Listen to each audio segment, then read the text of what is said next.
Jadi aktris memang harus mau belajar hal-hal baru untuk menunjang aktingnya.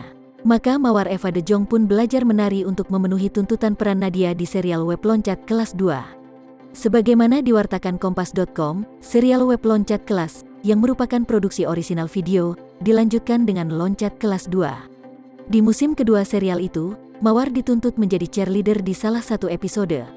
Menurut aku itu momen yang berkesan banget karena sesuatu yang baru, dan aku ada latihan khusus, kata Mawar De Jong yang mengaku belum pernah berakting menari sebelumnya, dalam konferensi pers virtual, Selasa, tanggal 23 November tahun 2021. Dia juga mengaku bukan anggota cheerleader semasa sekolah dulu, jadi memang belajar menari ini sesuatu yang baru baginya. Menurut Mawar, masa latihan menari itu tidak lama.